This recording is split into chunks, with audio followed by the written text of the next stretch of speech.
Bueno, ¿me escuchan bien ahí? Sí. Sí, profe, genial. Se escucha y se ve bien. Ok. Bueno, entonces hoy tendríamos que seguir con los temas de magnetismo y en particular vamos a retomar el concepto de dipolo magnético que habíamos introducido la clase pasada. Vamos a hablar un poquito, digamos, de solenoides y finalmente de la ley de Biot y Savart, que es la ley que nos permite calcular, digamos, el campo magnético que produce una corriente en general. Bueno, empecemos con, digamos, la idea del dipolo magnético. En la clase pasada lo que habíamos visto era que cuando en una espira, que es nada más que un lazo, digamos, un circuito cerrado, circula una corriente y la espira está en un campo magnético, entonces sobre la espira aparece una fuerza que trata de orientar la espira de tal manera que quede eh, perpendicular al campo magnético. La idea es que sobre, digamos, los portadores de carga que están circulando sobre la espira aparece una fuerza magnética, ¿sí? La fuerza de Lorentz, que es perpendicular al campo magnético, perpendicular a la velocidad de los portadores de carga, y entonces, fíjense que sobre los brazos de la espira aparecen fuerzas que son, digamos, iguales y contrarias, y cuando, como en el caso de la espira superior y la espira inferior en el dibujo, cuando las fuerzas no están aplicadas sobre el mismo punto, digamos, no se cancelan, sino que tratan de hacer girar, digamos, a la espira. ¿Ok? Bueno, esa fuerza o ese torque que ejerce, digamos, la fuerza magnética sobre la espira, se puede escribir en la forma de un producto vectorial, ¿sí? De un vector mu, ¿sí? Que es proporcional al área de la espira, proporcional a la corriente que está circulando por ella, y que está orientado siguiendo, digamos, la regla del tirabuzón, la regla del sacacorchos, y que llamamos dipolo magnético. La regla esta del tirabuzón o sacacorchos era que, si como en el caso del dibujo, la corriente circula en sentido antihorario, entonces el vector momento magnético sale del plano de la figura. Y por supuesto, en el caso que digamos, que la corriente circule en sentido horario, entonces el vector mu, momento magnético, entra en, digamos, el plano, digamos, de la pantalla. ¿De acuerdo? Y el nombre de dipolo magnético venía de lo que en su momento habíamos definido como dipolo eléctrico, que eran un par de cargas de signo opuesto que estaban a una cierta distancia y que también, cuando, digamos, uno ponía ese par de cargas, ¿sí? En un campo eléctrico, también aparecía una fuerza o un momento que trataba de alinearlos. Justamente de manera que fueran, ¿cómo se llama? Que bueno, de la misma manera que el momento magnético, ¿no? Por supuesto, en el caso en que el momento magnético está en la dirección del campo magnético, fíjense que ahí lo que ocurre es que las fuerzas se cancelan entre sí y ahí no hay, digamos, ningún torque. ¿Okay? Y digamos, esta tendencia digamos, del momento magnético de alinearse en la dirección del campo magnético era el principio, digamos, que uno usaba para, por ejemplo, construir un motor eléctrico, que era un montón, digamos, de espiras por las cuales circulaban corriente en el campo magnético y eso generaba, digamos, el torque que tenía el motor eléctrico. ¿Okay?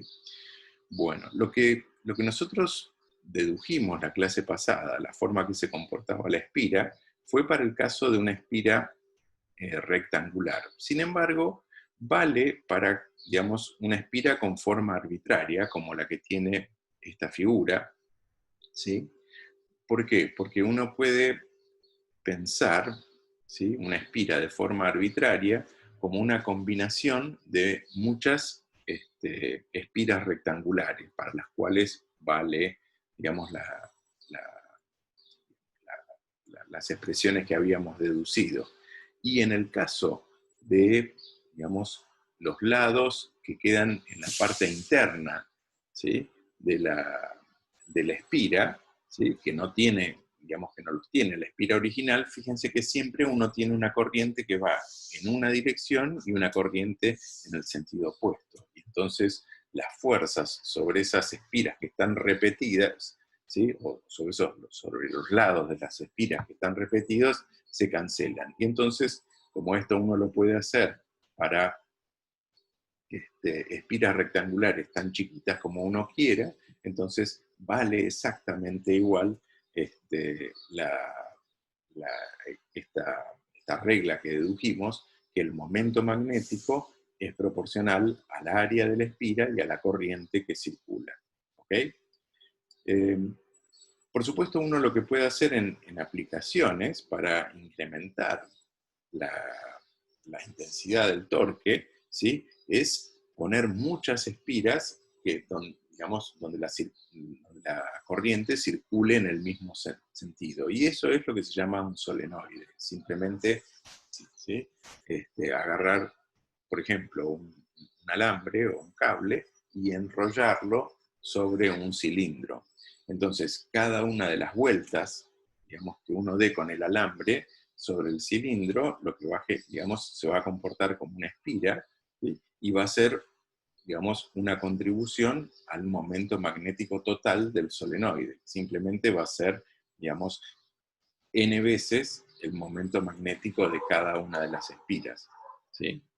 Entonces, cuando, por ejemplo, nosotros ubicamos este solenoide, ¿sí?, que es un conjunto de espiras, en un campo magnético, ¿sí?, la fuerza magnética lo que va a tratar de hacer es orientar, ¿sí?, la dirección del momento magnético mu, que está representado como ese vector naranja, digamos, hacerlo paralelo a la dirección del campo magnético B, que son esas líneas celestes. ¿De acuerdo? ¿Sí? Fíjense que el torque, o sea, esta fuerza que hace sobre las espiras, ¿sí?, para orientar el campo mu en la dirección del campo B, lo podemos representar también, digamos, como un vector que entra en el plano de la figura, ¿sí?, ¿ok?, y que también sigue la regla del tirabuzón. Fíjense que el torque que está actuando sobre las espiras, ¿sí?, trata de hacer girar, digamos, el solenoide en sentido de las agujas del reloj, y eso, digamos, correspondería, digamos, a un vector que entra en el plano de la figura, y por eso, digamos, el vector tau está representado como una cruz, ¿sí?, que sería la cola, digamos, de la flecha que representa ese vector tau. ¿Está claro esto hasta acá?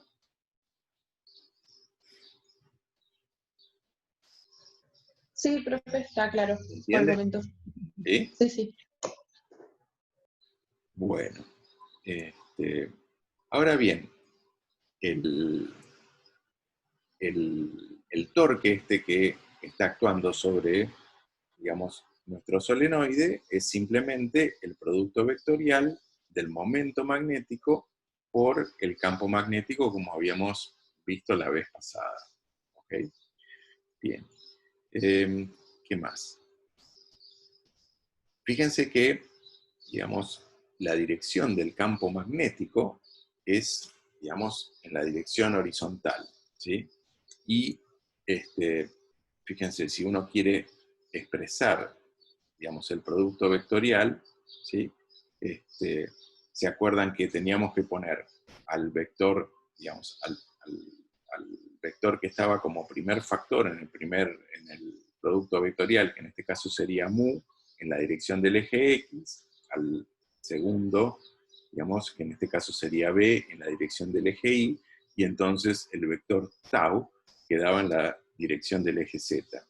En este caso, fíjense que B tiene la dirección horizontal, ¿sí?, sería el eje Y de nuestra terna, ¿sí?, Luego, el eje X sería la componente de mu perpendicular a B, ¿sí?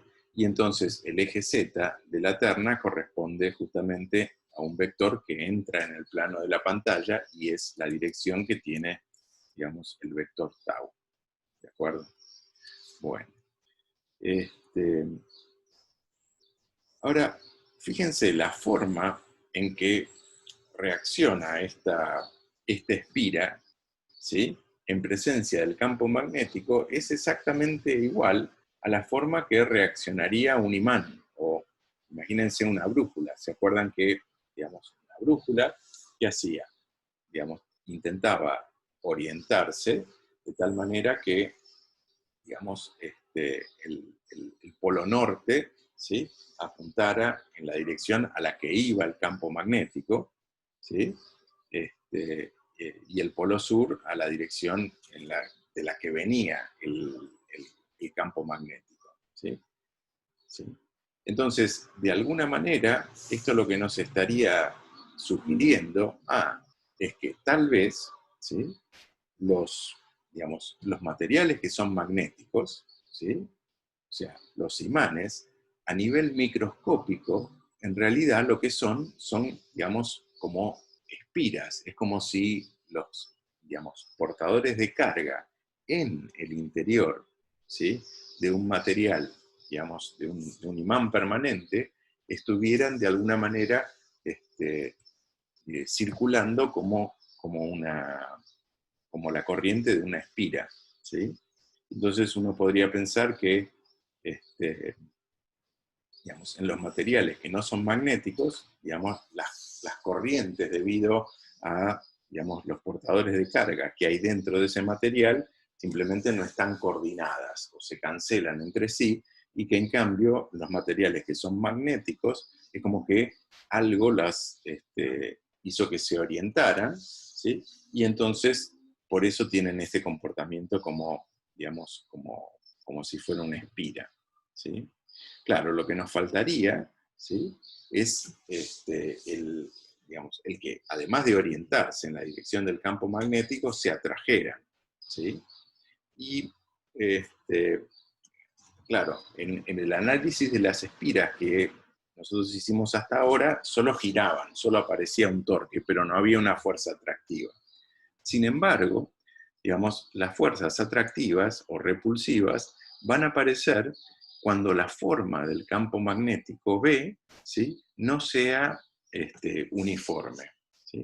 Que es lo que, digamos, muestra esta figura que hay acá abajo. Fíjense, digamos, en la figura de abajo tenemos un imán permanente que genera digamos, un campo magnético, pero, digamos, el campo magnético es bien uniforme cerca del polo sur, ¿sí? Del imán, pero a medida que se aleja, digamos, las líneas de campo empiezan a espaciarse más. Y entonces, ¿qué es lo que ocurre cuando, digamos, en forma cualitativa, ¿no? Cuando nosotros ubicamos una espira en, digamos, un campo magnético que no es, digamos, uniforme? Claro, lo que ocurre es que, digamos, la fuerza magnética, ¿sí? Sobre la espira siempre va a ser perpendicular, ¿sí? A la dirección del campo magnético y a la dirección de la corriente. Entonces, sobre la parte superior de la espira, fíjense que la fuerza, digamos, no va a ser vertical, sino que va a estar un poco inclinada hacia la izquierda. Y de la misma manera, la fuerza sobre la parte inferior, ¿sí? De la espira, como tiene que ser perpendicular a la dirección del campo magnético B, ¿sí? También está orientada un poco a la izquierda. Entonces, fíjense que cuando uno suma, ¿okay? Las fuerzas debido a la parte superior y a la parte inferior de la espira, aparece una componente, ¿sí? Que, digamos, que en la dirección horizontal, y eso vendría a ser, digamos, la fuerza atractiva, ¿sí? Que nosotros vemos entre dos imanes, ¿okay? Entonces, efectivamente, en un campo no uniforme, la espira se vería también atraída hacia el imán, como lo hacen dos imanes permanentes, ¿sí? Por supuesto, digamos, en el caso en el que el campo magnético tenga la dirección opuesta, ¿sí?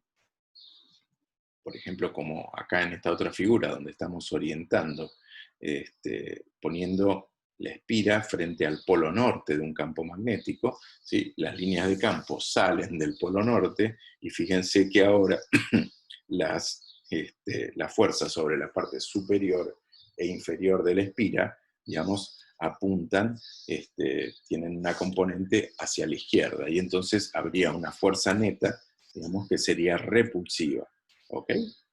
Entonces, efectivamente, digamos, un, un imán permanente, digamos, se comporta exactamente igual que una espira, ¿sí? Y entonces podríamos decir que, digamos, para representar cómo se va a comportar, digamos, un imán permanente, simplemente podríamos usar esta idea, digamos, del dipolo magnético, ¿sí? Del dipolo magnético mu, ¿ok?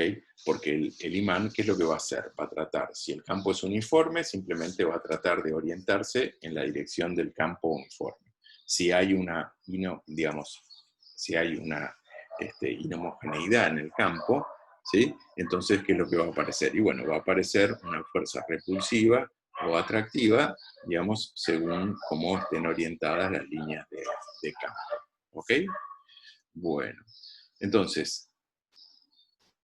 un imán permanente se comporta exactamente igual que un dipolo magnético, ¿sí? Y entonces eso nos hace suponer, todavía no lo sabemos, tendríamos que demostrarlo, que, digamos, cuando nosotros tenemos un material, ¿sí?, que se comporta como un imán, es que, digamos, los portadores de carga tienen un movimiento, digamos, correlacionado, de tal manera que se comportan como una especie de solenoide. Entonces, la magnetización sería de alguna manera un ordenamiento.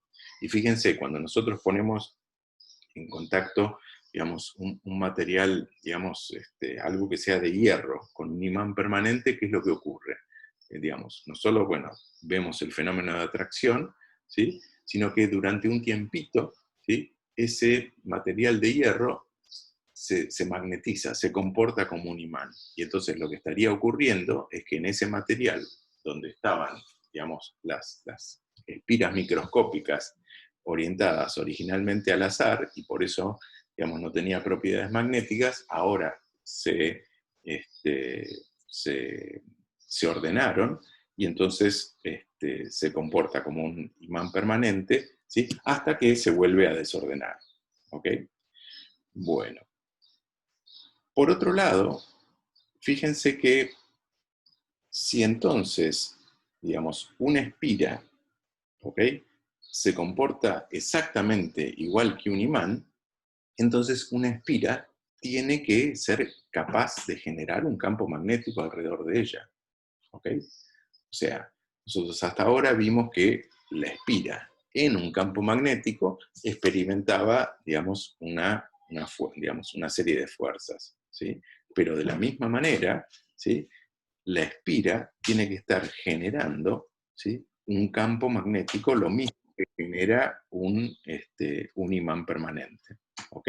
Entonces, vamos a ver si, digamos, podemos calcular, ¿sí?, cómo es el campo magnético que genera una de estas espiras. ¿Se entiende hasta acá la idea?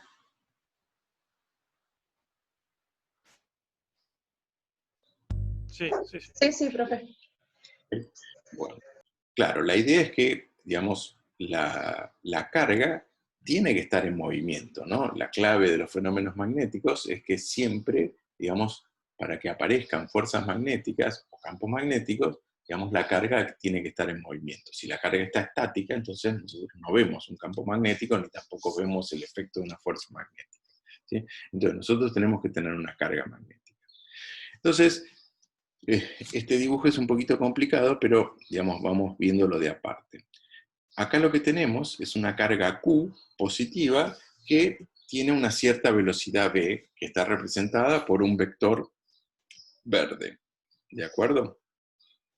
Y entonces, imagínense que nosotros, mediante, no sé, una brújula o un imán permanente, lo que hacemos es medir la dirección y la intensidad que tiene el campo magnético en cualquier punto. En particular, en el punto que está marcado, digamos, con la letra P, ¿sí?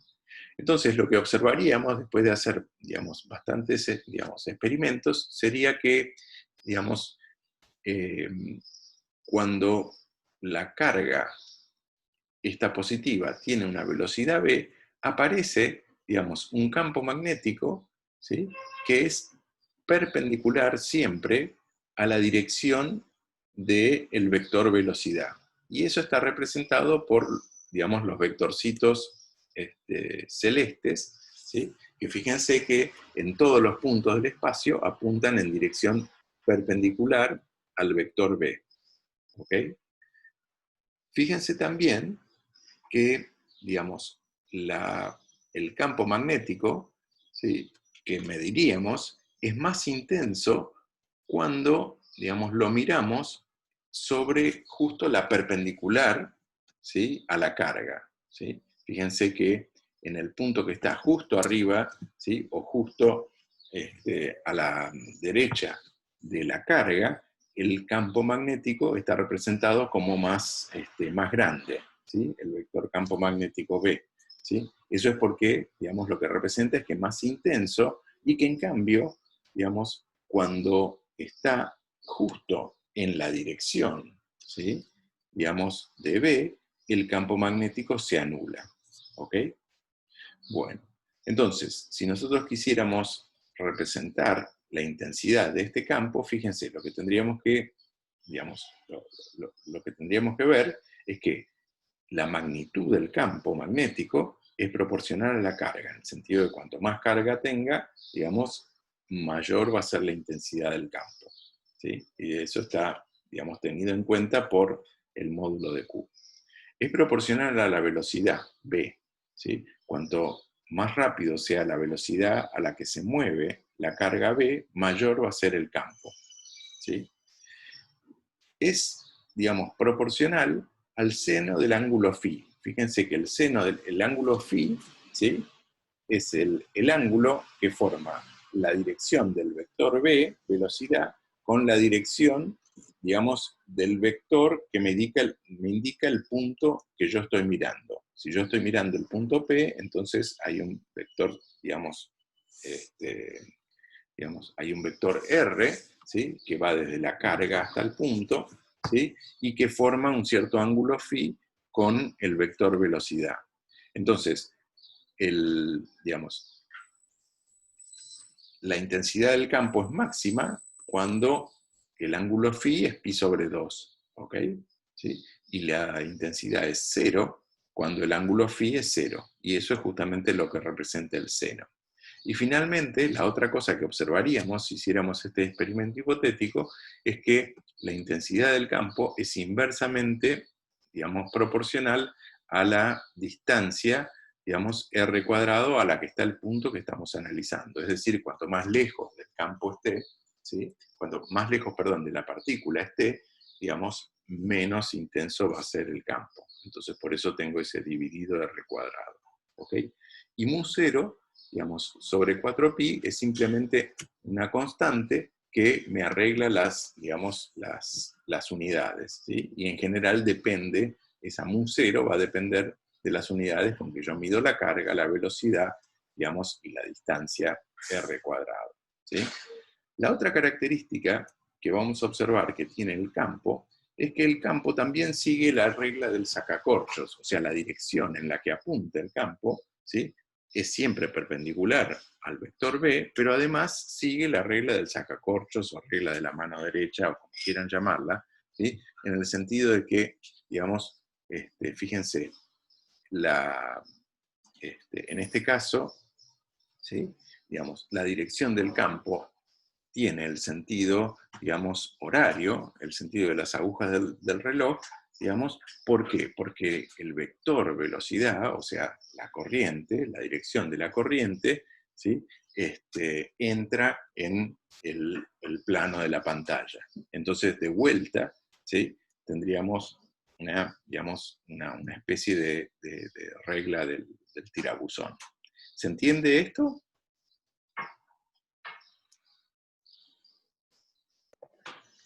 Sí, profe, yo le iba a preguntar si puede volver a repetir por qué en un punto el campo magnético es más intenso. Esa flecha celeste es un poquito más larga. Claro, o sea, eso es algo que uno mide, digamos, ¿sí? O sea, si nosotros hiciéramos el experimento, ¿sí? Pusiéramos la carga, ¿sí? Una carga positiva con una velocidad v y midiéramos el campo alrededor de ella, lo que encontraríamos sería, digamos, este patrón, ¿sí? En el cual el campo magnético es más intenso cuando, digamos, está justo sobre la perpendicular a la carga, ¿sí? O sea, cuando está justo, digamos, cuando estoy midiendo un punto que esté justo arriba de la carga o justo, digamos, a la derecha de la carga. Y en cambio, cuanto más, digamos, cuanto más inclinado esté el vector R, ¿sí? Que me indica el punto donde estoy midiendo, más chico va a ser el campo. O sea, eso es algo que yo mido, es algo que, digamos, que me dice la naturaleza. ¿Ok? ¿De acuerdo? Bien, perfecto. O sea, lo que estamos tratando de hacer es deducir digamos, a partir de un experimento, digamos, cómo sería la regla que me determina cuál es el valor del campo, ¿sí? Y lo que veo experimentalmente es esto, ¿ok? Genial, gracias. Y fíjense, si la velocidad de la carga, en lugar de entrar en el plano de la pantalla, estuviera saliendo, entonces el campo magnético apuntaría en la dirección contraria, ¿sí? O sea, tendría la dirección antihoraria, ¿ok? Bueno. Todas estas características, ¿sí? Que, digamos, tendría la medición del campo magnético, se pueden resumir, ¿sí? En esta relación entre la velocidad, digamos, el vector R que me dice dónde está el punto que yo quiero medir, ¿sí? Y la carga, ¿ok? O sea, se puede escribir, ¿sí? Digamos, el valor del campo que yo voy a observar usando esta expresión de producto vectorial, ¿sí? Fíjense que en todo momento el campo magnético va a ser entonces perpendicular a la dirección del vector velocidad, perpendicular a, digamos, el vector R, que me indica la posición del punto que yo estoy mirando, ¿ok? Y inversamente proporcional al módulo de ese vector R. ¿Ok?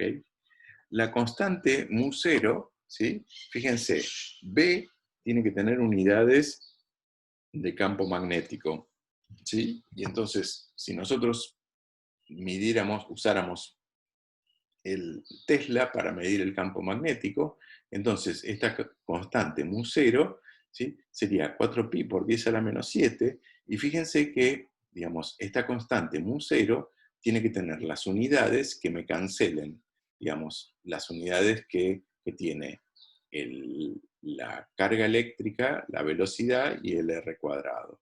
Y entonces tiene unidades de Tesla por metro sobre amper. ¿Ok?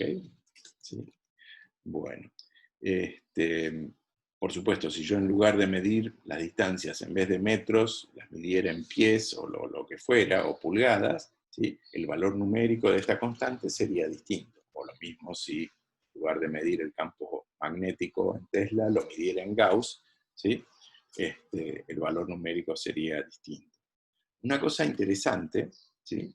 Es que esta constante μ0, que me dice la intensidad del campo magnético, ¿sí?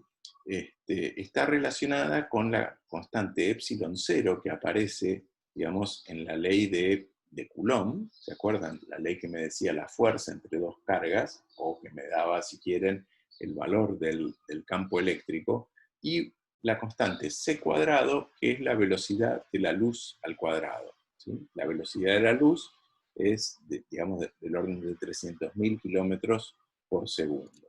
¿Ok? Bueno. Muy bien. Entonces, fíjense, dado que una carga en movimiento genera un campo magnético, ¿sí?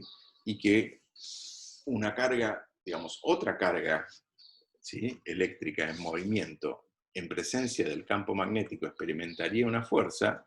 Si yo tuviera dos cargas eléctricas que se están moviendo, entonces yo podría pensar que además de la atracción, digamos, coulombiana, ¿sí?, la atracción electrostática en las cargas, va a haber una fuerza magnética. ¿Por qué? Porque una de las cargas genera un campo magnético y la otra, puedo pensar que, digamos, ve ese campo magnético y debido a que se está moviendo, experimenta una fuerza, digamos, una fuerza de Lorentz, la fuerza que, digamos, experimentaban todas las cargas eléctricas cuando se movían en el campo magnético.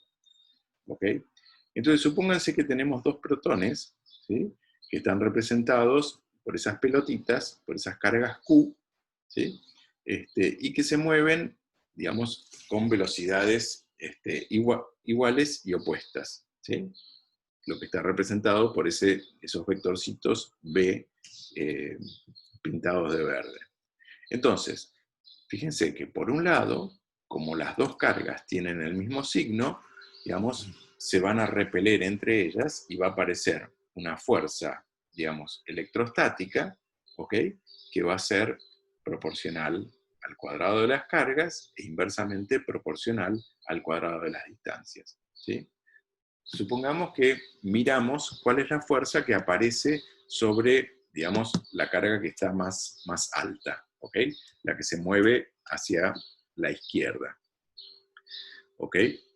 Entonces, fíjense que, digamos, sobre esa carga, entonces va a aparecer una fuerza que la aleja de la carga inferior, ¿sí?, y que tiene, digamos, la dirección de la recta que une las dos cargas, o sea que, digamos, apuntaría en la dirección del eje Y que está representado ahí. Por eso pongo esa, digamos, la fuerza electrostática en la dirección de, digamos, del versor J.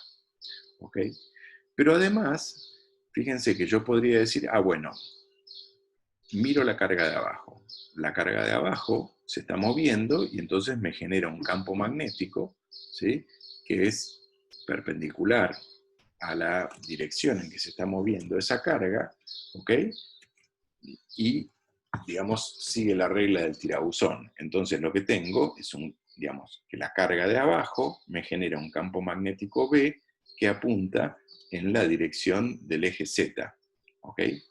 Ahora, ¿qué es lo que pasa? La segunda carga, la carga de arriba, ve ese campo magnético, ¿sí?, y como se está moviendo con la velocidad v en la dirección, digamos, contraria al eje X, experimenta también una fuerza magnética, ¿sí? Y esa fuerza magnética es perpendicular al campo magnético B, perpendicular a la velocidad menos v, ¿ok? Y, digamos, apunta en la dirección, digamos, del eje Y, igual que la dirección en que apunta la fuerza electrostática, ¿sí? Fíjense que el campo magnético B, usamos la expresión anterior, ¿ok?, para calcularlo. Digamos, el campo magnético B estaría apuntando en la dirección positiva del eje Z, ¿ok? ¿Ok? Digamos, y la fuerza magnética también, de nuevo, está dada por el producto vectorial entre la velocidad y el vector de campo magnético. Entonces, al sustituir, obtenemos el valor, digamos, de la fuerza magnética que experimenta la carga de arriba. ¿Ok?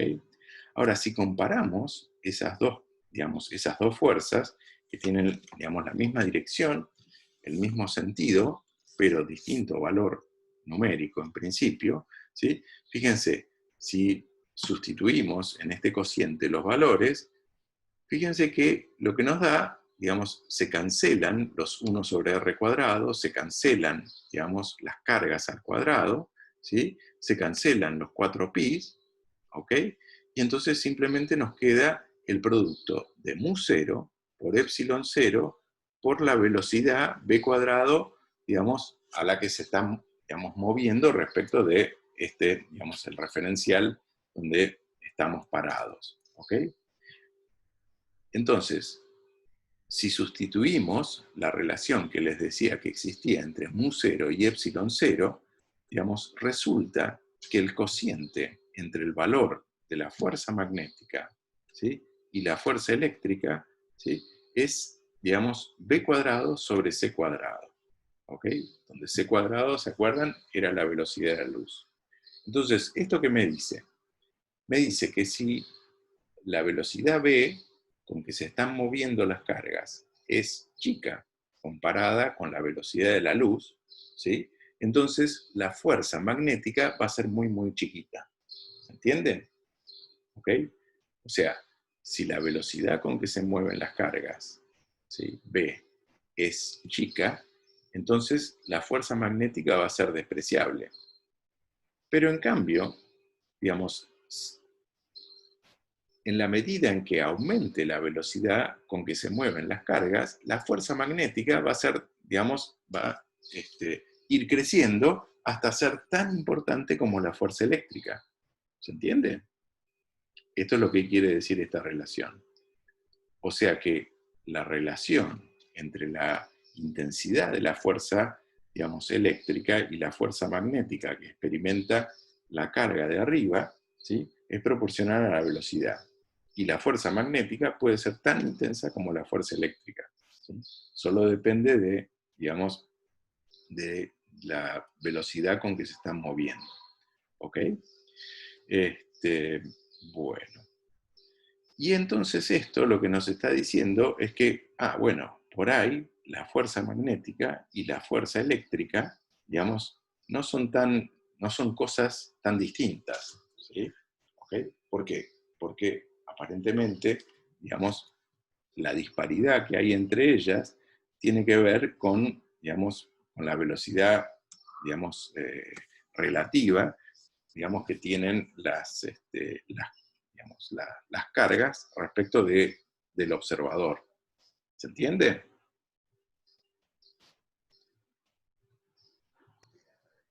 Sí, sí, se entiende. Okay. Bueno, ahora, fíjense que toda esta discusión la hacemos, ¿sí?, pensando que estamos digamos, viendo las cosas nosotros en un referencial fijo, ¿sí?, a la pantalla, y que las cargas se están moviendo con respecto a nosotros, una para la izquierda y otra para la derecha. ¿De acuerdo? Pero ¿qué pasaría si nosotros hiciéramos la descripción de lo que está ocurriendo, pero en un referencial que esté fijo a la carga de abajo? O sea, si describiéramos lo que está pasando, pero desde el punto de vista de la carga de abajo, que se mueve hacia la derecha. Entonces, si nosotros describiéramos las cosas desde el punto de vista de la carga de abajo, entonces, ¿qué diríamos? Diríamos, no, o ¿qué diría la carga de abajo? La carga de abajo diría, no, yo soy una carga eléctrica, pero no me estoy moviendo, ¿ok? Estoy quieta. La que se está moviendo es la de arriba, ¿ok? Y entonces, desde el punto de vista del observador que está fijo a la carga de abajo, diría, no, digamos, esta carga no genera ningún campo magnético porque está quieta, ¿ok? ¿Sí? Y la carga de arriba, bueno, se está moviendo, por ahí genera un campo magnético, pero yo no experimento ninguna fuerza debido a ese campo, ¿por qué? Porque mi velocidad es 0. ¿Se entiende? Entonces, un observador que está fijo a la carga de abajo, o la carga de abajo diría, no, entre nosotros no hay ninguna fuerza magnética, ¿sí? Porque yo no me estoy moviendo. ¿Se entiende? La única fuerza que hay entre nosotros es una fuerza electrostática. ¿De acuerdo? ¿Ok? Ahora, tanto, digamos, nosotros en el referencial fijo a la pantalla, como un observador que está fijo, digamos, a la carga de abajo, digamos, ven lo mismo, tienen que ver lo mismo, tienen que, digamos, predecir el mismo movimiento, tienen que predecir la misma fuerza entre las cargas. Sin embargo, para un observador hay una fuerza digamos, eléctrica, o una fuerza, perdón, electrostática y una fuerza magnética, y para el otro observador hay solo una fuerza electrostática. ¿Ok? Y entonces esto lo que nos está diciendo es que, digamos, que haya fuerzas, digamos, electrostáticas o que haya fuerzas magnéticas, ¿sí? Depende, ¿sí?, del estado de movimiento del observador. ¿Ok? Ahora bien, como nosotros definimos el campo eléctrico y el campo magnético a partir de la fuerza, digamos, que experimentan distintos objetos, ¿sí?, lo que nos está diciendo esto es que, digamos, que el campo sea eléctrico o que sea magnético, en realidad depende del punto de vista del observador. ¿Se entiende? Y eso, en definitiva, quiere decir que, digamos, tanto el campo eléctrico como el campo magnético son dos aspectos de una misma interacción, ¿sí? Y que según como sea el estado de movimiento del observador, digamos, yo lo voy a ver, ¿sí?, digamos, la razón de esas fuerzas que experimentan, digamos, las dos cargas, ¿sí?, digamos, la razón de la interacción entre esas dos cargas, yo las voy a ver como un fenómeno puramente electrostático o una mezcla de fenómenos eléctricos y magnéticos según el estado de movimiento. ¿Se entendió esto?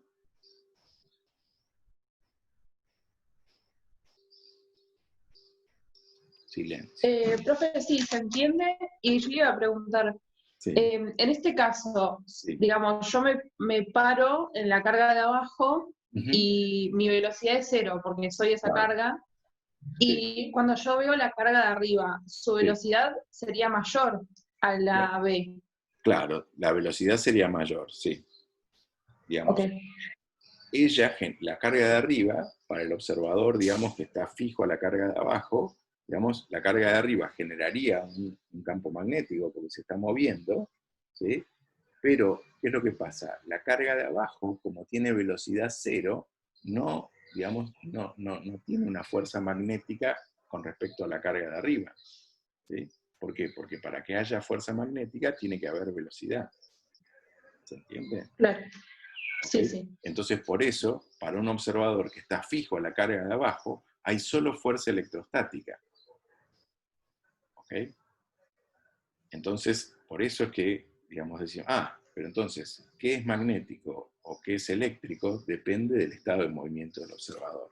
¿Sí? Bueno, para resolver, digamos, esta relación que hay, digamos, entre el campo eléctrico, el campo magnético y la dependencia con el observador, es que, o si quieren, recién cuando, digamos, Einstein propuso la teoría especial de la relatividad, se entendió, digamos, exactamente la relación entre el campo eléctrico y el campo magnético, en forma, digamos, se llama, en forma más clara y en forma numérica. O sea, digamos, utilizando la relatividad especial es que uno puede entender por qué, digamos, lo que en un referencial parece solo campo, digamos, campo electrostático, en otro referencial parece, digamos, campo magnético. ¿Sí?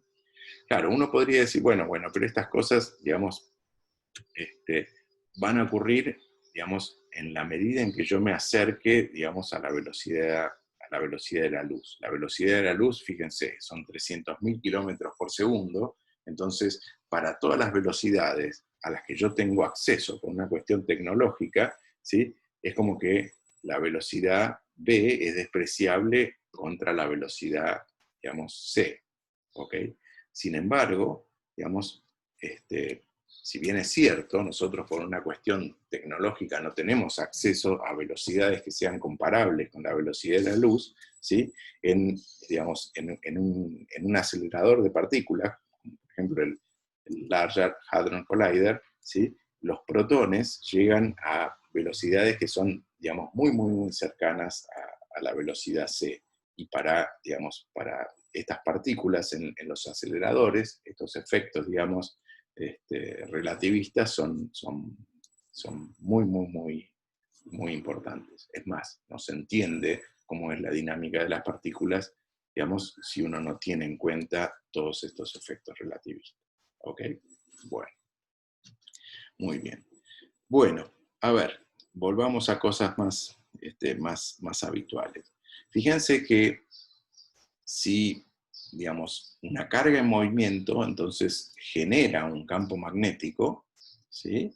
Entonces, digamos, cuando yo tenga ¿cómo que se llama? Una corriente, que es un conjunto de campos, digamos, un conjunto de portadores de carga, cada uno de ellos va a generar también, digamos, una porción de campo magnético, y entonces una corriente va a generar campo magnético, ¿ok? Porque la corriente es un conjunto de portadores de carga. Entonces, fíjense, digamos, en la clase 17 creo que habíamos dicho que uno podía, digamos, expresar, ¿sí?, la porción de carga que había digamos, en un cachito de conductor de largo diferencial L, ¿sí?, en términos de la N, que es la densidad de portadores de carga por unidad de volumen, ¿sí?, por la carga que lleva cada uno de esos portadores, por la sección, digamos, del conductor, que sería A en este caso, digamos, y por digamos, el largo de ese, digamos, cachito de conductor, ¿sí?, que sería el diferencial L, ¿sí? Ahora, esto, si uno lo divide por diferencial T, fíjense que diferencial Q a diferencial T es la corriente, ¿sí? Y diferencial L sobre diferencial T sería la velocidad a la que se están, digamos, desplazando los portadores de carga, la velocidad de deriva. Entonces, el diferencial Q, o sea, la carga que yo tendría, digamos, en un cachito, digamos, de conductor de largo diferencial L, fíjense que la puedo escribir en términos de la corriente I, digamos, y la velocidad de desplazamiento, ¿sí? Esto es simplemente sustituir en la ecuación de diferencial Q, sustituí, digamos, N por Q por A, lo escribí como, digamos, I sobre B sub D, ¿ok? Entonces, dQ le escribo como I sobre B sub D por D sub L, ¿ok? Y entonces, el campo magnético que va a generar, digamos, esa porción de carga del conductor, fíjense, digamos, va a seguir exactamente la misma ley que habíamos deducido en la pantalla anterior, ¿ok? Donde ahora, en lugar de, digamos, de Q y de B, lo que escribiríamos sería I y diferencial L, ¿ok? Y esto justamente es lo que se conoce como la ley de Biot y Savart, ¿sí? Ellos en el siglo, digamos, en el siglo XIX, ¿ok? Digamos, dedujeron, si quieren, digamos, la forma que tendría el campo magnético, ¿sí? Generado por, digamos, una corriente que circula sobre un pedacito diferencial L de conductor, ¿ok? Bueno, entonces, fíjense, esto sería el análogo de la figura que veíamos antes, pero en lugar de que tener una carga que se mueve con diferencial B, ahora lo que estamos poniendo es digamos, ¿cómo se llama? Un pedacito de carga, de cable, un pedacito de conductor, ¿sí?, de largo diferencial L, por el cual circula una corriente I, ¿ok? Y de nuevo, digamos, lo que vemos es que alrededor de esa corriente se genera un campo magnético, digamos, que es perpendicular a la dirección de la corriente, ¿sí? Y perpendicular, digamos, ¿cómo se llama? Al vector R, que me indica el punto P, donde yo estoy mirando el campo en ese momento, ¿ok? Y entonces esto simplemente es digamos, lo que se conoce como la ley de Biot y Savart, ¿ok? Entonces, supónganse que yo tengo un conductor recto, ¿sí? Que está sobre el eje Y, como en el dibujo. Entonces, cada pedacito diferencial L, ¿sí?, de ese conductor recto me va a generar, digamos, una contribución diferencial B al campo magnético en el punto P, ¿sí? Y, digamos, el valor que va a tener, ¿sí?, esa contribución diferencial B en el punto P va a estar dada por la expresión que veíamos, digamos, recién, de la ley de Biot-Savart, ¿sí? La dirección que va a tener el campo, fíjense, sigue la regla del sacacorchos, en el sentido de que si, digamos, a ver cómo sería,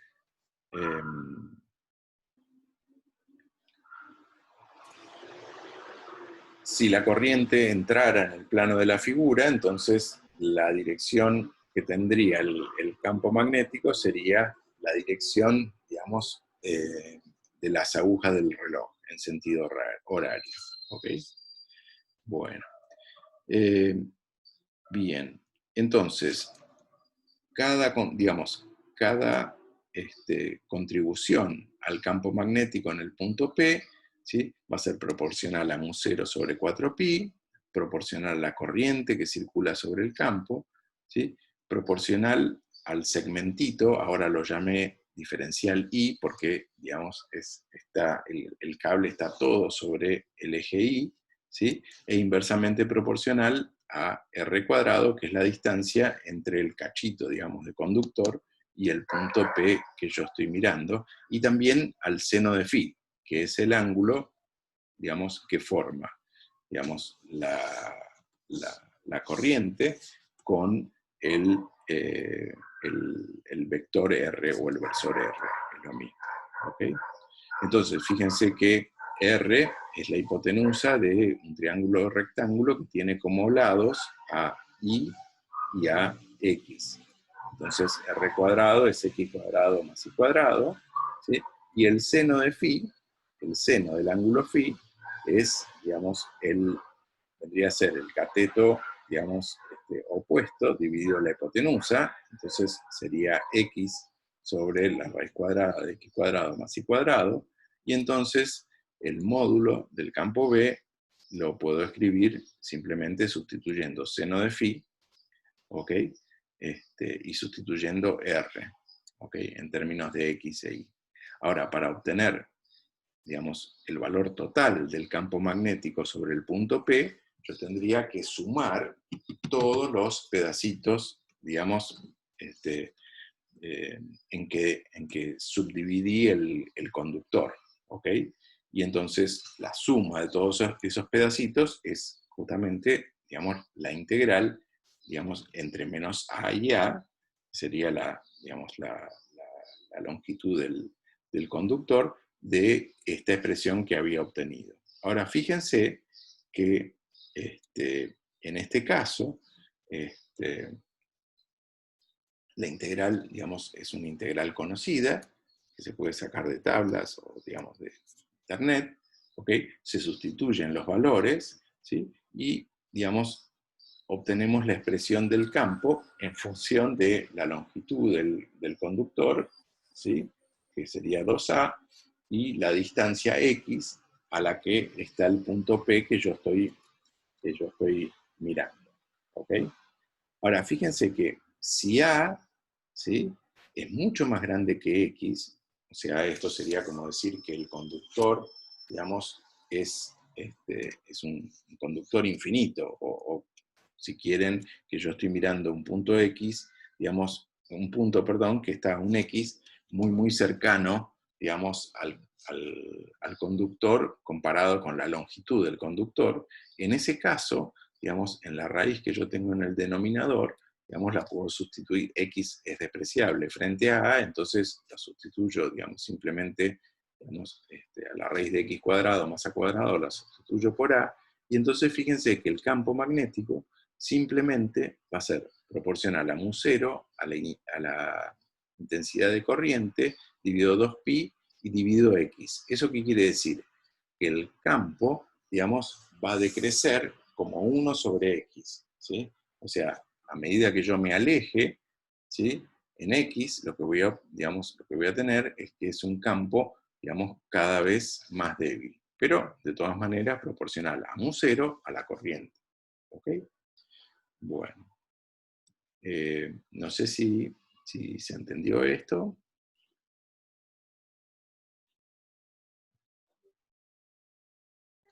¿Sí? Sí, profe, se entendió bien. Bien.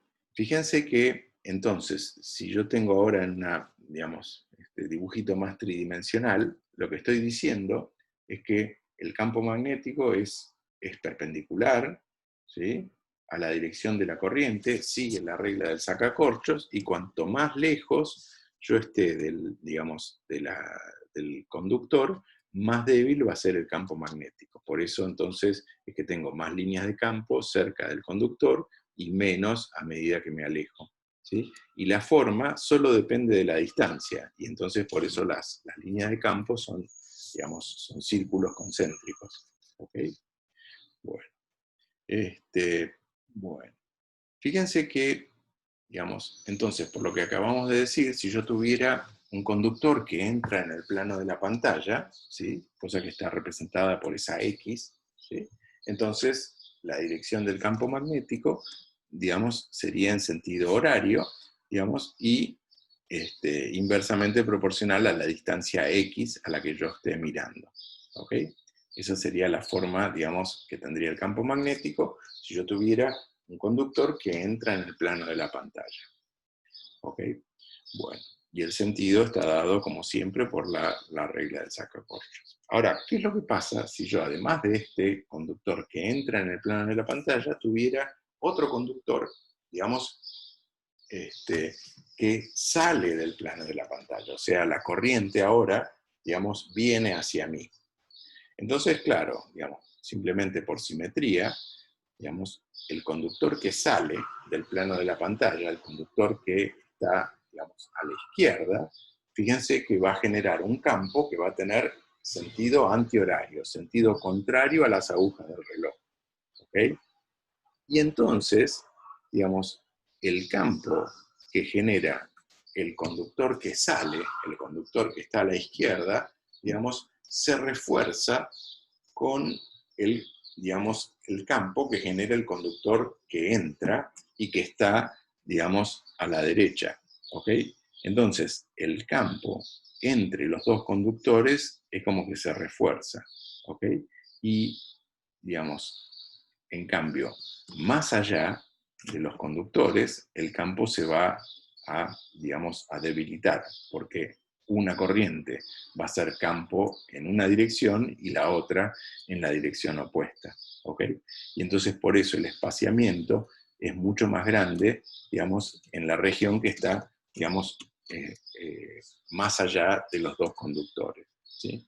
Entonces, supónganse que definimos nuestro eje X en la dirección que une, digamos, los dos ¿cómo se llama?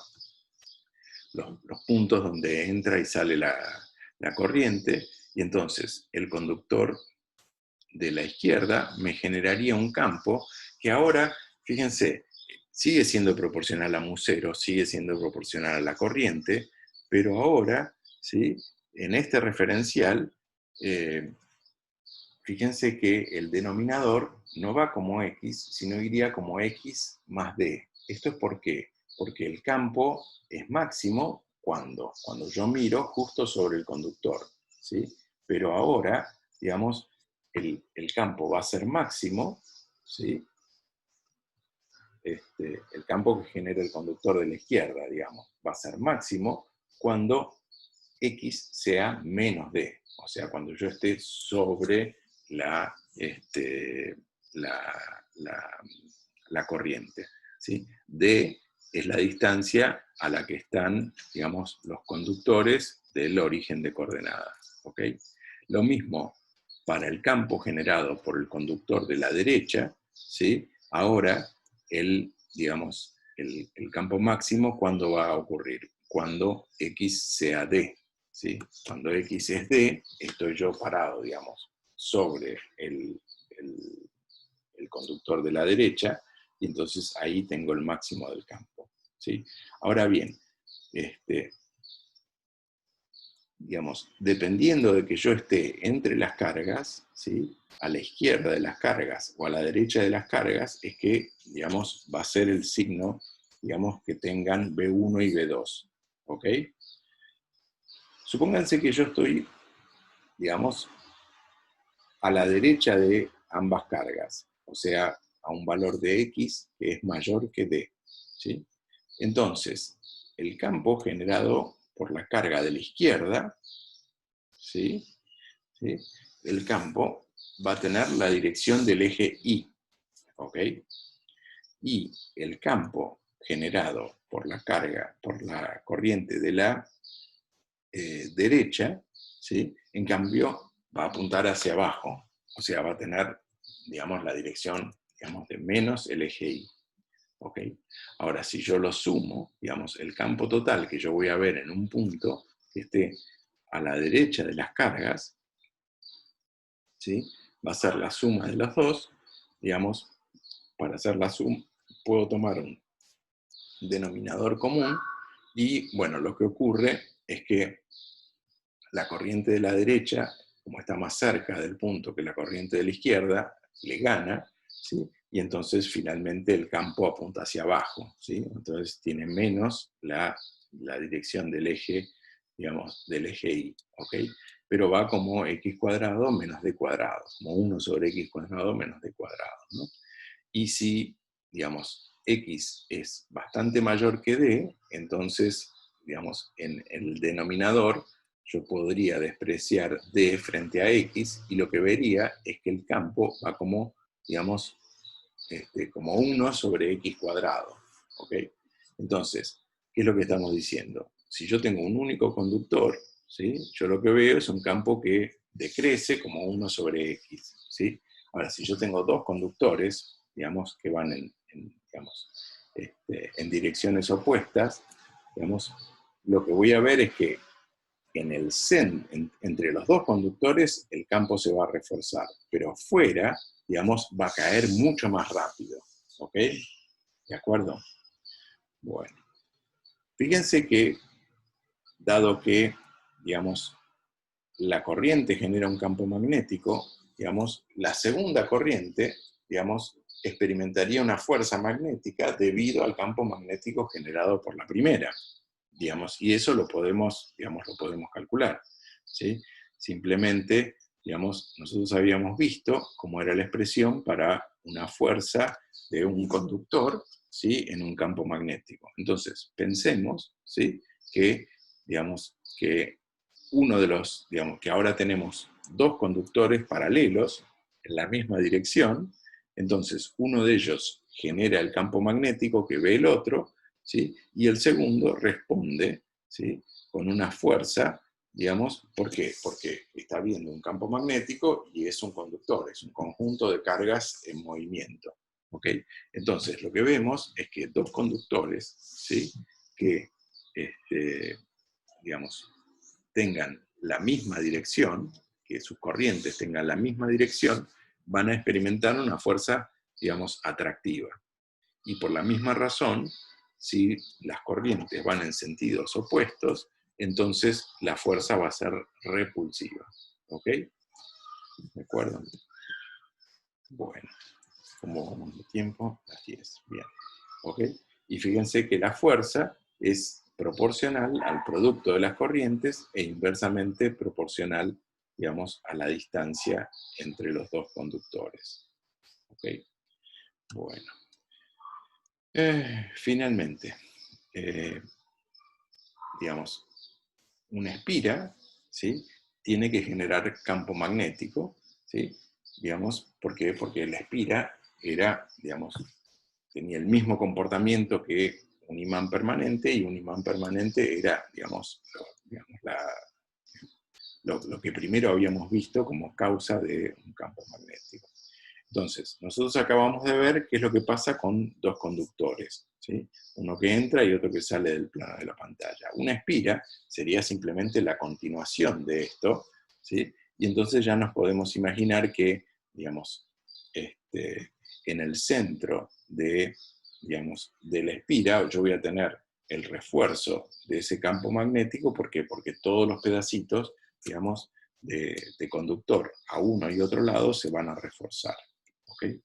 Bueno, entonces, dibujemos ahora, digamos, una espira, ¿sí?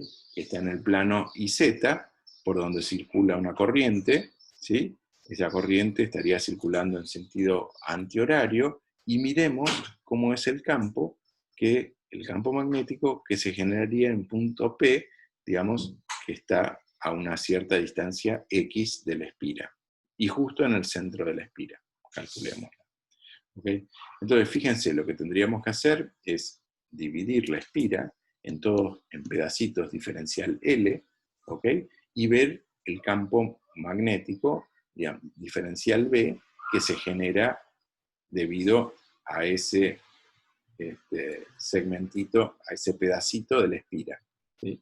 Como siempre, el campo magnético es, digamos, va a ser perpendicular a la dirección de la corriente, perpendicular al vector R, y entonces el diferencial B, ¿sí? Digamos, va a tener tanto una componente en la dirección X como en la dirección Y. ¿Ok? ¿Ok? Entonces, nosotros de la ley de Biot y Savart habíamos dicho que digamos, la contribución al campo magnético que generaba un pedacito diferencial L del conductor, ¿sí? Estaba dada por ese producto vectorial, ¿ok? Y fíjense que en este caso, ¿sí? El vector R es siempre perpendicular al vector L, ¿sí? Porque yo estoy mirando un punto que está en el, digamos, en el, digamos, en una recta perpendicular a la espira que justo, digamos, pasa por el centro, ¿ok? De la espira. Entonces, en este caso, digamos, el diferencial L es perpendicular al versor R, y entonces el seno del ángulo es seno de pi sobre 2, que es 1, y entonces simplemente me queda el producto, digamos, de los módulos de diferencial L, ¿sí? Por el módulo del versor R, pero el versor es un versor, digamos, así que tiene módulo 1, ¿ok? Entonces, la magnitud del campo sería esto.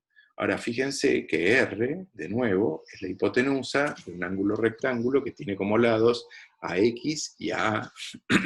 Así que R cuadrado es simplemente A cuadrado más X cuadrado, ¿ok? Y fíjense que la componente en la dirección del eje X, llamémosla dBx, sería lo que calculé recién, dB por el coseno del ángulo θ, ¿sí? ¿Ok?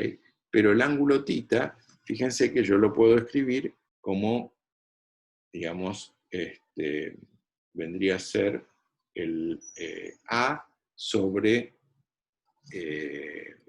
la raíz cuadrada de R cuadrado, ¿sí? Y de la misma manera, la componente en I, ¿sí? Va a ser dB por el seno de θ, pero, digamos, ahora el seno de θ es X, ¿sí? Sobre R, ¿ok? Bueno, ahora fíjense, cuando yo recorra toda la espira, ¿sí? Las componentes, digamos, en la dirección Y, ¿sí? Se van a cancelar. ¿Por qué? Porque, digamos, digamos, el campo dB en la dirección Y que me genera la parte de arriba de la espira se cancela exactamente con la de abajo, la de la izquierda con la derecha, y entonces lo único que me va a quedar son las componentes en X, ¿sí?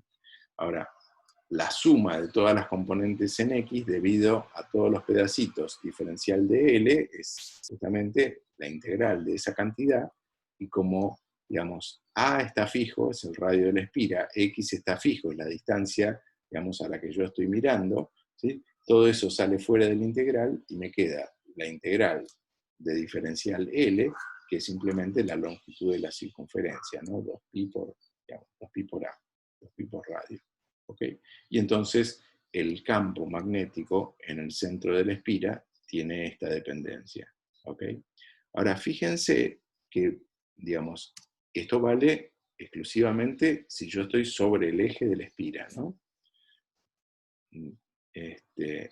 Y para X suficientemente grandes, digamos, esto va a ir como, digamos, 1 sobre X al cubo, es decir, va a caer todavía mucho más rápido que 1 sobre X o 1 sobre X cuadrado, ¿ok?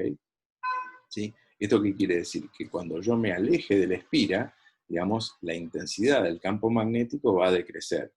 En este gráfico tenemos, digamos, representada esa función, ¿sí? Y entonces fíjense, digamos, si yo me alejo una distancia A, o sea, si X es igual a A, que es igual a un radio, digamos, ahí ya estoy, digamos,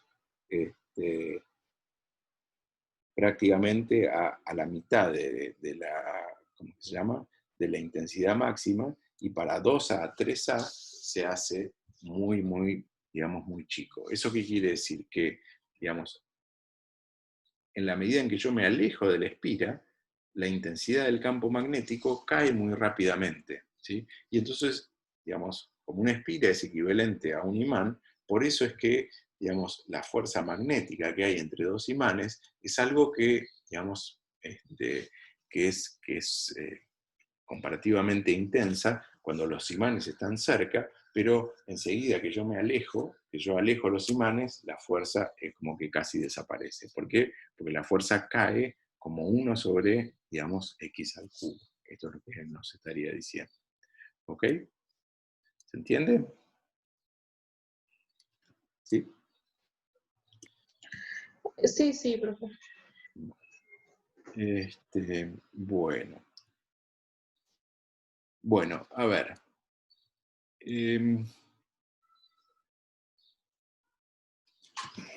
Ahora tendríamos que discutir un poquito, digamos, cómo es el comportamiento desde el punto de vista magnético que tienen distintos materiales, ¿sí? O cuál es el origen de ese comportamiento magnético, ¿sí? Y entonces, nosotros habíamos dicho, de alguna manera, digamos, podríamos pensar que los materiales que tienen algún tipo de comportamiento magnético es porque tienen como, digamos, microespiras, como que tienen microcorrientes, digamos, que están generando un campo magnético, ¿sí? O que reaccionan a un campo magnético, ¿sí? ¿Ok? Y entonces, un material magnetizado sería un material, digamos, donde algo, ¿sí?, reordenó esas, digamos, microespiras, ¿sí?, de manera que tuvieran un, digamos, un efecto constructivo, ¿sí?, y entonces tuviéramos un efecto, digamos, más, más visible, ¿sí? ¿Ok? Ahora, digamos, toda la materia está, digamos, compuesta por átomos, y en esos átomos tenemos, por un lado, un núcleo, ¿sí? Y por otro lado, electrones que orbitan alrededor del núcleo, ¿sí? Nosotros empecemos tratando de hacer una, digamos, una imagen, digamos, una imagen clásica, ¿sí?, como si tuviéramos un electrón orbitando alrededor de un centro donde supuestamente está un núcleo, ¿sí? Esta imagen clásica, en realidad, digamos, vamos a ver, tiene, digamos, ciertas limitaciones, pero nos permite darnos una idea de cómo sería, digamos, la interacción magnética debido, digamos, a un movimiento de los electrones, ¿ok? Entonces, la idea es que si yo tengo un electrón que orbita, ¿sí?, digamos, en una órbita circular, ¿sí?, alrededor del núcleo, entonces, ¿qué es lo que tengo? Tengo una corriente, ¿sí? Tengo una corriente, digamos, y esa corriente es como una microespira, ¿ok? ¿Sí? Que va a tener una cierta área, y voy a tener una cierta, digamos, una cierta área A, que simplemente pi cuadrado, digamos, pi por r cuadrado, ¿sí?, donde r es el radio, ¿sí? Y fíjense que la corriente va a ser la carga de este electrón dividido el periodo de revolución. ¿Esto por qué es? Porque, digamos, la carga que era, digamos, de Q sobre T. La cantidad de carga, digamos, que pasa por unidad de tiempo. acá yo lo que tengo es un electrón que cada un periodo de revolución, ¿sí?, pasa por el punto donde yo estoy, ¿sí? El periodo de revolución, fíjense que es, digamos, es el tiempo que tarda en hacer una órbita. Si la velocidad que tiene el electrón es v, entonces ese tiempo sería 2pi, digamos, por r sobre v, ¿sí? La longitud de la circunferencia dividido v. ¿Okay? Entonces, la corriente la puedo escribir como la carga por la velocidad dividido 2pi por r. ¿Okay? ¿Sí? Y entonces, finalmente, sustituyo A, sustituyo I, y entonces el momento magnético, que era simplemente el área de la espira por la corriente, me queda expresada en términos de esto, ¿sí? Ahora fíjense, bueno, recuerden, ¿sí?, que, digamos, había una cantidad que uno podía definir, ¿sí?, para un cuerpo que estaba en rotación, que era el, digamos, impulso angular, o el, digamos, el momento de la cantidad de movimiento, que era simplemente el producto vectoral de, digamos, de R por M por V, ¿ok? Donde M era la masa de la partícula, V era la velocidad, ¿ok? Digamos, eso era un vector que era perpendicular, digamos, a B, perpendicular a R, y entonces está representado por ese vector verde que está ahí, ¿ok? Digamos, ¿y cuánto vale? Y vale justamente R por M por V, ¿sí? Entonces, nosotros podríamos sustituir el momento magnético mu en términos del, digamos, de ese impulso angular L. Y entonces, el momento magnético debido a esa carga sería, digamos, el valor de la carga por el impulso, digamos, angular dividido 2m. ¿Ok? Bueno. Ahora bien, en mecánica clásica, el valor que puede tener, digamos, el impulso angular L es, digamos, es continuo, es un valor continuo, porque yo me puedo acercar, digamos, a un R arbitrariamente chico o grande, ¿sí? Y la velocidad también puede ser más, puede ser menos, ¿sí? Sin embargo, digamos, cuando uno mira las cosas a la escala de los átomos, lo que encuentra es que en realidad el valor del impulso angular, digamos, no es continuo, sino que hay, digamos, puede tomar solo valores discretos, ¿sí? O sea, no puede tomar un valor continuo, el valor que quiera, sino que, digamos, el valor que está discretizado. Perdón. Ay, me viene un estornudo, ¿sí? Ahora, los valores discretos, ¿sí?, que pueden tomar, digamos, son muy chiquitos, fíjense, digamos, la diferencia que puede haber entre dos valores de L, ¿sí?, es de 1 por 10 a la menos 34 joules sobre segundo. Esto es tan chiquito que a nosotros, digamos, nos parece, digamos, que es un continuo, ¿sí? Porque la diferencia entre dos pasos discretos es muy chiquita, pero está cuantizado, digamos. Esto está, digamos, el impulso angular está cuantizado y solamente puede tomar estos valores discretos, ¿sí? Entonces, el mínimo valor, ¿sí?, que puede tomar el momento magnético, ¿sí?, de un electrón, ¿sí?, es el valor mínimo, digamos, está dado por el valor mínimo del impulso angular. ¿Ok? ¿De acuerdo? Que es esto que está acá y se llama magnetón de Bohr, ¿sí? Además de el impulso angular, ¿sí?, asociado al movimiento del electrón alrededor del núcleo, ¿sí?, también existe una segunda contribución, ¿sí?, que se llama spin, y que durante mucho tiempo la gente pensó que se debía, digamos, al movimiento, si quieren, del electrón alrededor de su propio eje, ¿sí? Así como la Tierra gira alrededor del Sol, pero también gira alrededor de su eje, digamos, uno podría pensar que el electrón gira alrededor del núcleo, pero también gira alrededor de su propio eje, ¿sí? Y entonces digamos, estado de rotación tendría una contribución adicional, digamos, al momento magnético. ¿Ok? Bueno, ahora bien, para la mayoría de los átomos, el valor del momento magnético, digamos, total, ¿sí?, es 0. ¿Esto por qué es? Porque, digamos, los movimientos de los distintos electrones que tienen y, digamos, las contribuciones de los espines, digamos, se cancelan entre sí. Pero para algunos núcleos, ¿sí?, digamos, el momento magnético es del orden, digamos, para algunos átomos, el momento magnético es del orden de algunos magnetones de Bohr, ¿ok? ¿Sí? De esta cantidad. Ahora bien, ¿qué es lo que pasa? Este momento magnético, ¿sí?, cuando uno, digamos, le aplica un campo magnético externo, ¿qué es lo que hace?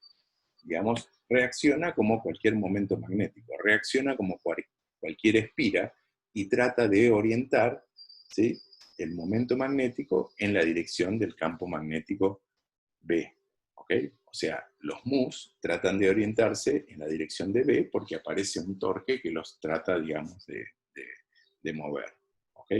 Entonces, digamos, cuando yo tengo un material, yo voy a tener un momento magnético que va a tener ese material debido a la suma de los momentos magnéticos de todos sus, digamos, sus átomos, ¿ok? Ahora, si están orientados, entonces se van a sumar, ¿ok? Y entonces me va a aparecer digamos, un momento magnético neto, digamos, que yo voy a poder medir o con el cual yo voy a poder interactuar, ¿sí? ¿De acuerdo? Si no están orientados, en general se van a cancelar entre ellos, ¿sí? Digamos, acá se define una cosa que se llama magnetización, que sería el mu total, ¿sí?, o sea, la contribución de todos los momentos magnéticos de los átomos, digamos, por unidad de volumen, ¿sí? Y entonces, cuando yo tengo, digamos, aplicado un campo magnético B0, en general lo que me va a aparecer, digamos, es una contribución extra debido a todos los momentos magnéticos de los átomos que se orienten, ¿sí?, en la misma dirección del campo magnético, ¿sí? Entonces, para los materiales, digamos, uno define como materiales paramagnéticos aquellos donde cuando uno aplica un campo externo B0, digamos, el campo se refuerza, ¿sí? O sea, digamos, cuando yo aplico el campo externo, ¿sí?, digamos, los momentos magnéticos de los átomos, digamos, se orientan y entonces tengo, digamos, un campo más intenso que el que yo hubiera tenido en el vacío, ¿sí? Y eso es equivalente a reemplazar la constante mu0, ¿sí?, de la ley de Biot-Savart por una mu que sea, digamos, como que se llama un número, como que se llama más grande, ¿ok? ¿Sí? Digamos, la constante de proporcionalidad se llama permeabilidad relativa, bueno, no tiene mucha importancia, y en general va de 1 a 65 por 10, digamos, a la menos 5. ¿Ok?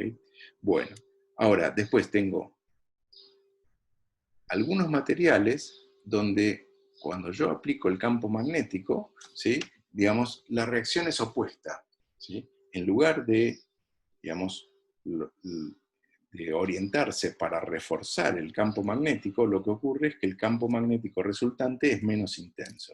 Y eso se llaman materiales diamagnéticos, o sea, son, digamos, materiales como que absorben, ¿sí?, y anulan el campo magnético externo que yo estoy poniendo.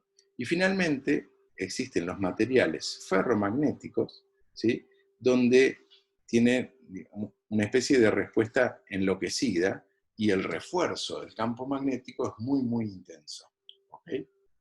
Entonces yo obtengo, digamos, un campo magnético final, un campo magnético total, que es bastante, digamos, más intenso, ¿ok? Y esos son los materiales ferromagnéticos, ¿ok? Esa es la razón por la cual, digamos, cuando uno quiere generar, digamos, un campo magnético intenso, ¿sí?, uno simplemente no pone solo una espira, sino que enrolla la espira alrededor de un material ferromagnético, ¿sí? ¿Por qué? Porque de esa manera el campo magnético que se va a crear es mucho más intenso, o sea, van a contribuir, digamos, los momentos magnéticos de todos los átomos que están ahí, ¿ok? Bueno, hay infinidad de aplicaciones, ¿sí?, del magnetismo, infinidad de aplicaciones relacionadas con el momento magnético que tienen, digamos, los átomos, ¿sí? Digamos, y una de esas aplicaciones es la resonancia magnética, que no sé si, digamos, saben cómo funciona. La resonancia magnética es una manera de obtener imágenes, por ejemplo, puede ser de un material o puede ser del cuerpo humano, que son muchísimo más, digamos, más precisas y más detalladas que la información que uno puede obtener a través de una radiografía, ¿sí? Digamos, el principio del funcionamiento de estas resonancias magnéticas, ¿sí?, tiene que ver con el momento magnético que tienen, digamos, los núcleos, ¿sí?, de algunos elementos, ¿sí? La idea es que, digamos, para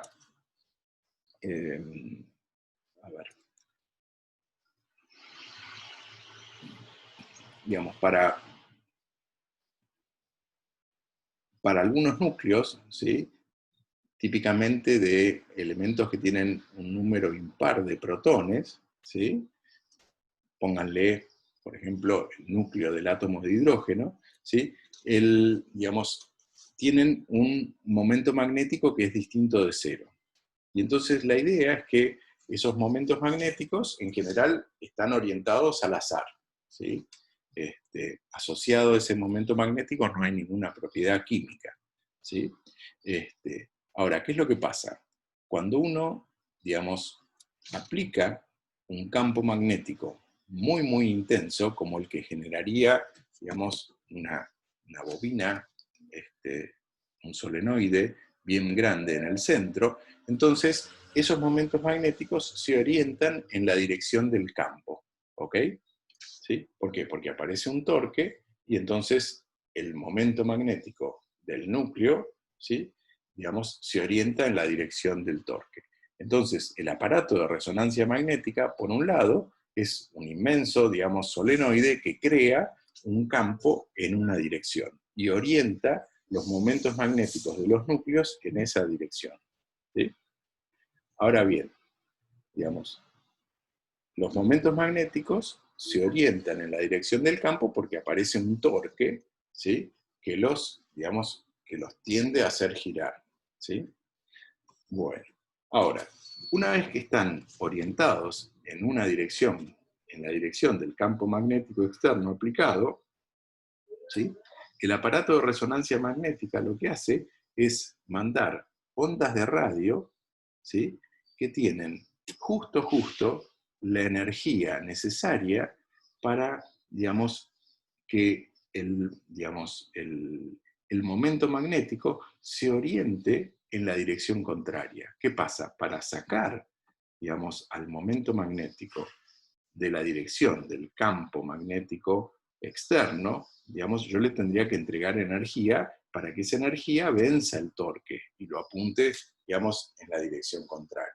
Entonces, con ondas de radio se le manda justo la energía necesaria para que, digamos, esos núcleos, ¿sí?, digamos, inviertan la dirección de su momento magnético.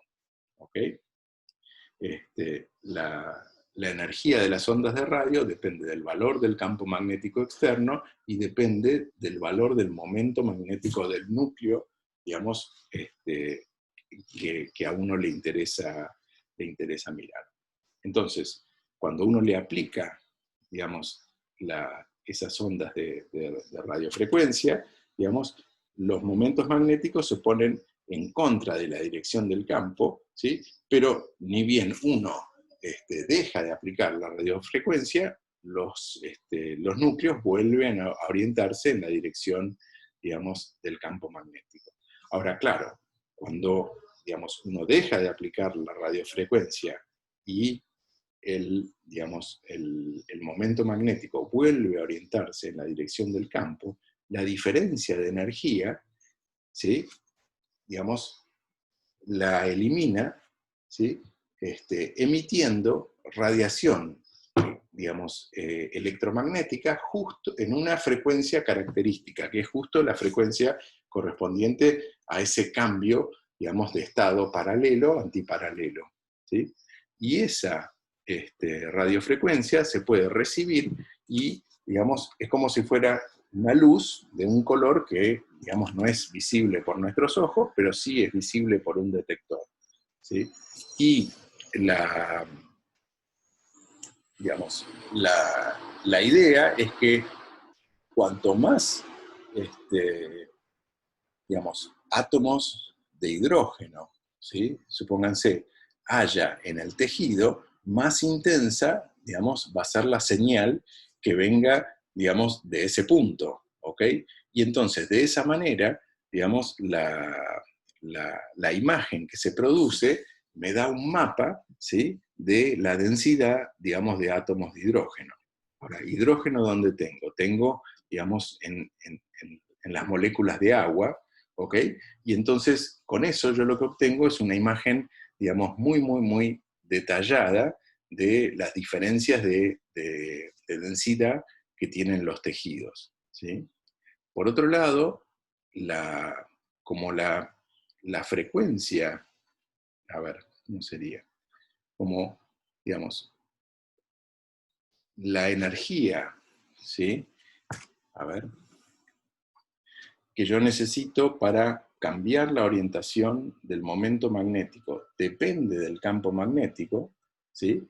¿Sí? Si yo hago un campo magnético externo que no sea homogéneo, sino que, digamos, tenga valores distintos para distintos, digamos, lugares del espacio, yo lo que puedo hacer es, variando esa energía con que irradio, obtengo respuestas de distintos lugares. Y entonces es como que puedo sacar fotos, ¿sí? De, digamos, distintas capas, ¿sí? Del tejido. Es como si yo, digamos, agarrara a la persona y la cortara en rodajas. ¿Por qué? Porque, digamos, haciendo digamos, esta manganeta de excitar los núcleos y dejarlos desexcitar para que me hagan una imagen, ¿sí? Como eso yo lo puedo hacer para distintos lugares del espacio, es como que puedo obtener fotos, ¿sí? De la densidad de los distintos tejidos y de la composición de los distintos tejidos para distintos lugares. Y entonces por eso, digamos, es mucho más útil que una radiografía, digamos, que atraviesa totalmente,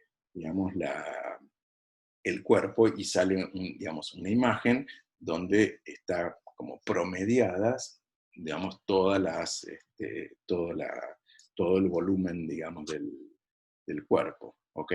Y entonces, de esa manera, digamos, esto es una aplicación, digamos, de la respuesta magnética, ¿sí? Que tienen los momentos magnéticos de los núcleos, digamos, de un material. Así como esto, bueno, esto por supuesto se puede hacer para materiales, para estudiar defectos de materiales, ¿sí? Y infinidades de cosas. Bueno, ya son 10:30 pasadas, así que vamos a cortar por hoy. No sé si tienen preguntas.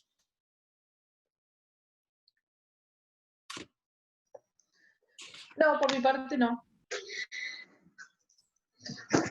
No, tampoco. Bueno, entonces pausamos esto. ¿Dónde estoy? Perdí.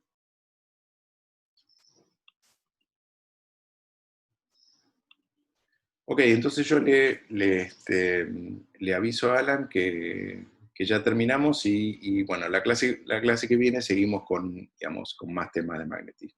Ok, nos vemos entonces el martes. Hasta el martes. Aparte, Profe, luego buen fin de. vos